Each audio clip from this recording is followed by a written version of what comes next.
So we are really preeminently a United Nations country. And the significance, again, I have to keep going back to that, is the fact that we are charter members and we are very active here. Perhaps not in a controversial way, because we contribute. We don't detract from the mission of the United Nations. We help it achieve its aims. So very quietly we do all that work, and they have to hear from the Philippines.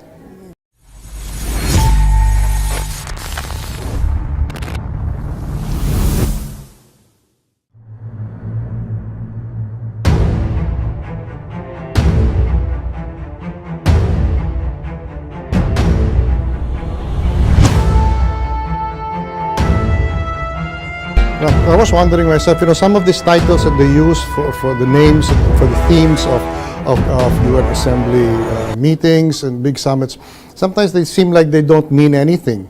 But we're very fortunate today, because the first one to speak was someone who appears to be at odds with the United Nations, US President Trump, and he just explained it perfectly, that he's looking to a world where as I was saying, I know you'll notice that when he ends his speech, he says, not God bless America, but God bless the nations of the world.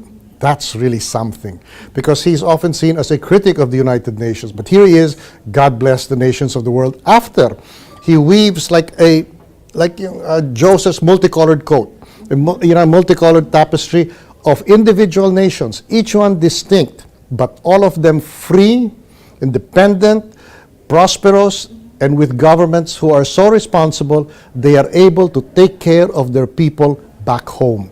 And this is why he opposes the Compact on Migration. About that, something else, because we strongly espouse that. It's not a treaty, but I can go into that later. But apparently, he has found what is supposed to be the arch critic of the United Nations echoes the theme set by Antonio Guterres. Well, I think it was relevant not just under my leadership, but certainly from the founding.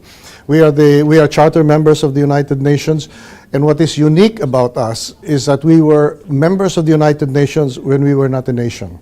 The Americans included us in the founding of the United Nations. We were still part of the United States, a territory of the United States, a Commonwealth. And that's also, I think, one of the reasons why the Charter of the United Nations does not say we, the states of the United Nations, but we, the peoples of the United Nations. And I think the Americans put us there to say, hey, we're not looking at governments, we're looking at people. And that's what the United Nations is all about. So, and we have been very active in that.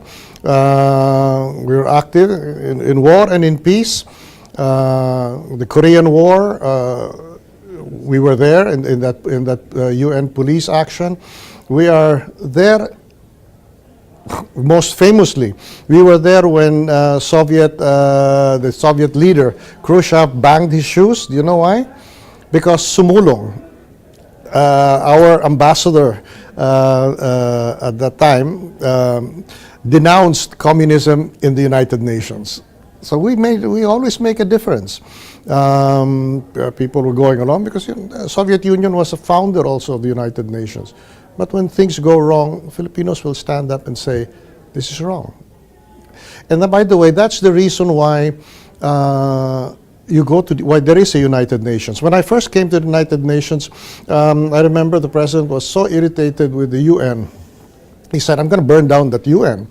And they asked me, so what are you going to do? If your president wants to burn down the UN, I said, simple, I'll bring a fire extinguisher. So I'm the only one alive. But you see, the UN is a place where you go to criticize other nations, people who take our territory, people who abuse our people, states that abuse our people. You go there and you denounce them from the podium. You do not denounce the podium, because we are the United Nations. In fact, I have insisted on not being called Ambassador Locsin. I'm not an ambassador. You can only be an ambassador to a foreign country. But the United Nations is not foreign to us. We are integral to the United Nations. We founded it. So you're there, that's the forum, and from there you air your grievances, or better than grievances, you show your commitment to the aims of the United Nations. I think that's why we're here. We're not here to push for our national interest. Hey, you know where you push your national interest? You push that from the Department of Foreign Affairs in Manila. And you push that to our armed forces if there are threats. But here, you're here because you share the aims of the UN. The liberation of people, their life of progress, decency, their protection from human rights abuses. That's why we're here. And we're here because we're committed to that. In the things that are not so well known but are important, such as in the what we call the ECOSOC, it has its own chamber on economic and social issues. You know that the Philippines has the experts, and they turn to us, the members of the New York mission of the Philippines, not as Filipinos. They turn to us as experts. Not me. I'm just an appointee, a political appointee. But the mission generally serves the UN. Their learning is incredible. Their ability to balance views is just part of their professionalism. Auditing is a Filipino preserve here. So we're just there. We're just good at that. In peacekeeping, we have never had a single abuse. I didn't learn this here, but I was told by my friend Nonoy Baceta when he was briefly ambassador to Iraq that when Philippine peacekeepers were recalled, the communities there who usually hate foreigners were crying why the Filipinos were leaving, because they really care. If that's their job, is to protect the population, they give it their all. No hesitation. So we are really preeminently a United Nations country. And the significance, again, I have to keep going back to that, is the fact that we are charter members and we are very active here. Perhaps not in a controversial way, because we contribute. We don't detract from the mission of the United Nations. We help it achieve its aims. So very quietly we do all that work, and they have to hear from the Philippines, because our contributions are always positive. The priorities, again, as I said, are the priorities of the UN as each year unfolds. We contribute as much as we can. We are leading proponents and contributors to the Global Compact on Migration, with which Trump, by the way, does not agree, but we do. The usual criticism is that it's not a treaty. How can you enforce it? Supposing we made that a treaty. How do you enforce a treaty on a foreign country? Of course you can't. So it's better to call it by what it is, a compact. An agreement willingly entered into by all countries, those who send out migrants, those countries through whom migrants transit, and the countries that receive them. That at the very least, and the Philippines was the one that articulated this, because they were fighting about what are rights, what are obligations. And I said, what about this? Let's start with this. The one thing we all do is we treat them with decency. And when we had a conference in Manila right after the Global Compact was approved in the United Nations, the formality is in Marrakesh. Secretary Cayetano gave a speech which first astounded me, because he said, the Global Compact of Migration is inspired by love thy neighbor. I was wondering, what does he mean by that? And he said, when people, you cannot, sometimes you get irritated with your neighbor. Maybe they're too noisy. Maybe they have karaoke. And so you get angry. But he's still your neighbor. And you must, when he's in danger, you know you will go to his rescue. When he needs something, he will help. You will help him as he will help you. I was still wondering, what is he talking about? And then he said, when strangers are outside your neighborhood and they move in, you may not even like them because you don't know who they are. But guess who they are? They're your neighbors. And what did Jesus say? Love thy neighbor. Tolerate him.